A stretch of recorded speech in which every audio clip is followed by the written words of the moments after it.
Entrevista al Día con Hernán Higuera. 6:25, estamos atravesando por una campaña electoral, época de ofrecimientos, en donde todo el mundo tiene ideas para cambiar este país. Así ya nos ha pasado en otros procesos electorales. ¿Por qué esta vez va a ser diferente, señor Jorge Pinto, candidato a la Asamblea por el Movimiento Construye? Buenos días, le pido que se presente ante mi audiencia, tenga la bondad. Buenos días, Hernán, muchas gracias, un fuerte abrazo para usted, un saludo para toda su audiencia. Porque yo no estoy acá solamente con ofrecimientos, yo ya lo hice en mi periodo de asambleísta y voy a seguir trabajando por los ecuatorianos. Entiendo que la mayoría de ecuatorianos en este momento estén muy renuentes de escuchar lo que quiere proponer los candidatos, pero yo le voy a contar un poquito sobre lo que se hizo ya en la Asamblea Nacional. Fui yo precisamente que en la Comisión de Seguridad propuso el cambio de nombre del uso progresivo de la fuerza al uso legítimo de la fuerza. Fue aceptado y eso abrió la puerta a los diferentes cambios y reformas que se hicieron a estos cuerpos legales, como por ejemplo cuando yo propuse que los policías y las Fuerzas Armadas en el uso de sus facultades puedan defender su propia vida y la vida de terceros, y si en el caso de defenderse dan de baja a un delincuente, no se vayan presos como pasaba anteriormente. Por eso es que nuestros policías antes no querían actuar porque terminaban en la cárcel. Hoy ellos pueden defenderse en libertad hasta que se hagan las investigaciones de por qué dieron de baja a un delincuente cuando defendieron su vida o la vida de terceros.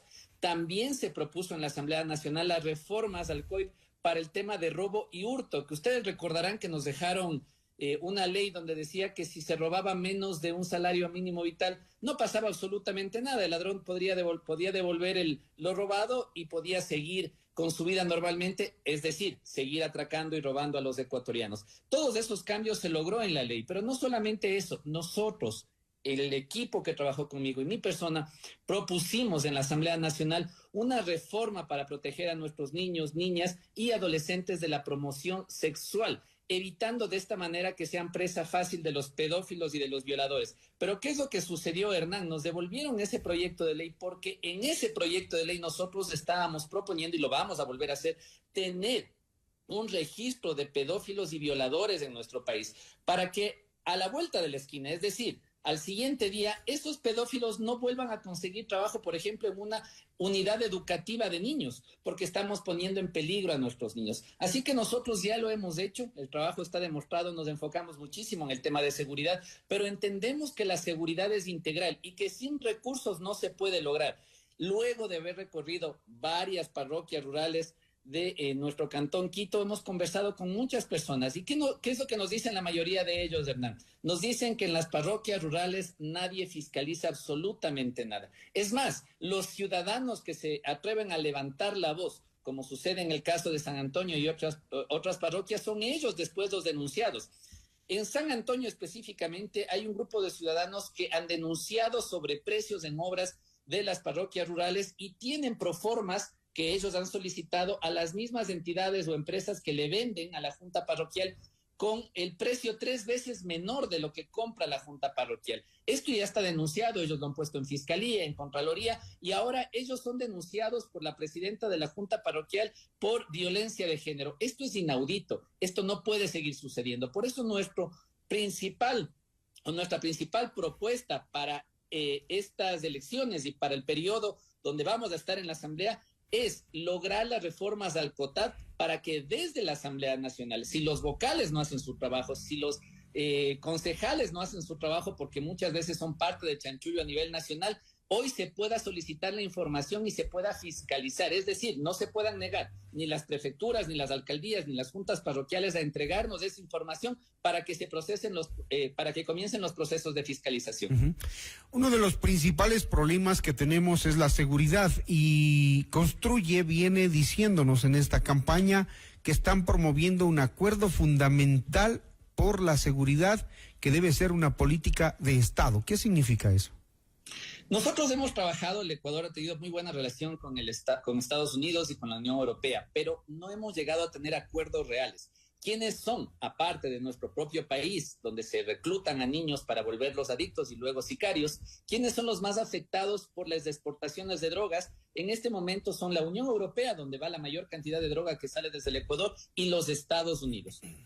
El acuerdo al cual Construye se refiere es llegar con ellos a un acuerdo, pero no solo de palabras, sino un acuerdo donde ellos inviertan en nuestro país para tener una seguridad integral y sobre todo una inteligencia que nos permita depurar a la policía y a las Fuerzas Armadas de los malos elementos que hoy son parte de los GDOs. Hoy son tentáculos de los GDOs en la policía y en las Fuerzas Armadas. Esto no es nuevo, esto se viene dando poco a poco, pero por supuesto, si nosotros no tenemos un cuerpo de inteligencia y contrainteligencia para detectar a esos malos elementos, para sacarlos de circulación inmediatamente, porque ese es otro de los problemas que tiene el Ecuador. Hoy los policías que son retirados porque son parte de los grupos GDO, luego ponen una acción de protección, regresan a sus puestos, todo el mundo sabe que pertenecen a estos grupos de delincuencia organizada, pero siguen trabajando en la policía o en las Fuerzas Armadas. Eso es lo que nosotros queremos evitar con esta inversión que necesitamos tener de los países amigos como Estados Unidos y la Unión Europea,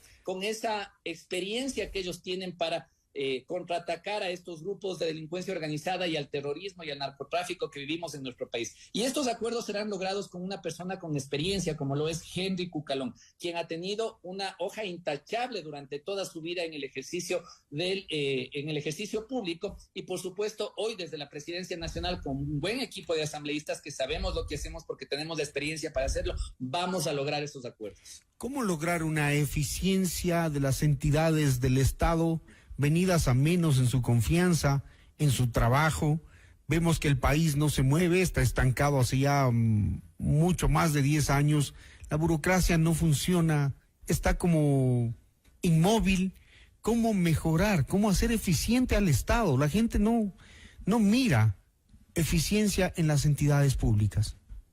Tenemos un estado obeso, Hernán. Ese es el problema. Nosotros tenemos un estado obeso con exceso de personal, como usted dice, Hernán, ineficiente, que no hace absolutamente nada, que no cumplen sus funciones.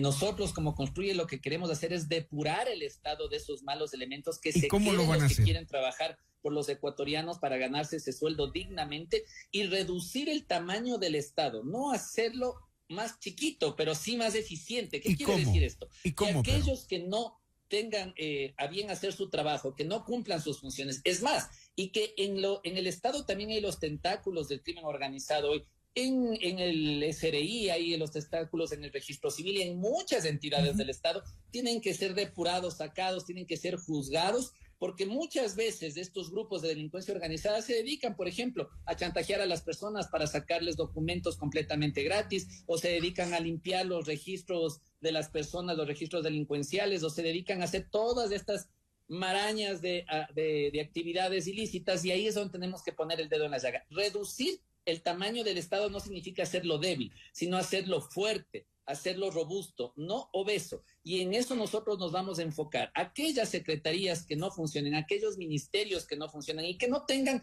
por qué existir, con plata de los ecuatorianos, al final se está pagando a estas personas y no tienen por qué existir. ¿Y bajo qué figura lo van a hacer? ¿Y bajo qué figura? ¿Cómo lo van a hacer? Se supone que eso es parte del Ejecutivo. Llegar al poder y decir, a ver, tenemos una secretaría, por ejemplo, de la diversidad, una secretaría de la mujer que no se ha dedicado a proteger a las mujeres, un ministerio que supuestamente debería estar enfocado en proteger a las mujeres y se dedica muchas veces a otra cosa, como por ejemplo implantarnos teorías de género. Estuvieron recientemente en la Corte Constitucional delegados del Ministerio de Educación y de esta secretaría y no dijeron absolutamente nada cuando la Corte Constitucional con este decreto atenta en contra de la crianza de nuestros niños cuando impone que en los colegios nacionales y particulares, por ejemplo, se les tenga hoy que dar educación de teoría de género para la niñez trans, a unos niños de 5 o 6 años que no entienden en lo absoluto qué significa eso. Le preguntaba cómo, no me ha contestado. Le decía que es fácil, que el presidente llegando puede hacerlo vía decreto, no necesita de la Asamblea. Pero no ¿y si Henry Cucalón no llega? Un ministerio no sirve, simplemente se lo elimina y por supuesto, o se unifica ministerios o se los vuelve a los ministerios secretaría para evitar de esa manera tener tanta cantidad de gente trabajando en el Estado. Con decretos como se lo puede hacer desde la presidencia, con un presidente con decisión, por supuesto, y con la experiencia para hacerlo, como lo es Henry Cucalón. Bajo su brazo, ¿qué tiene en proyectos para la legislatura? El beneficio que le acabo de mencionar, Hernán, es uno de los principales, el que le decía de las reformas del COTAD para precisamente fiscalizar a las prefecturas, alcaldías y juntas parroquiales. ¿Qué más es lo que sucede en las alcaldías? Si me permite, Iván, solamente terminar la idea.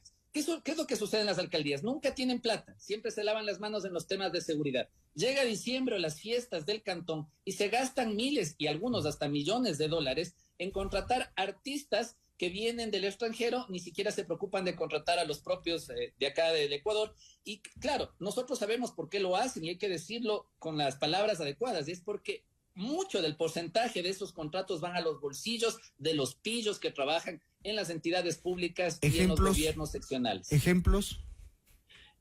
Muchos. A ver, ¿qué es lo que pasa en Quito? Aquí voy a ser claro. En Quito se construye una calle y a los 2 meses se la vuelve a abrir nuevamente. ¿Qué es lo que está pasando en los municipios? En Quito todo el tiempo sucede lo mismo. Hoy, justamente en época de campaña, comienzan a romper la mayoría de calles. ¿Y qué es lo que sucede en la Junta Parroquial de San Antonio, específicamente, con nombre y apellido? Ahí los ciudadanos de San Antonio nos han presentado denuncias que ellos han puesto en Contraloría y en Fiscalía porque ellos tienen contratos con los precios originales que ellos han hecho proformas y lo que está gastando la Junta Parroquial, que es casi el triple. Pero ahora ellos son los denunciados por la Junta Parroquial por violencia de género. Eso es lo que tenemos que poner el dedo en las llagas. Si los vocales, si los concejales no hacen bien su trabajo, con honrosas excepciones, desde la Asamblea Nacional vamos a comenzar a fiscalizar que los recursos de los ecuatorianos no se fuguen, no se vayan a los bolsillos de los pillos, que normalmente están acostumbrados que en los contratitos siempre se llevan un porcentaje. Gracias a Jorge Pinto, candidato a la Asamblea por Construye desde las parroquias rurales, dice él, va a representar dentro de la Asamblea. Muchas gracias, Hernán. Un abrazo. Un buen día. Buen día. 6:36 minutos.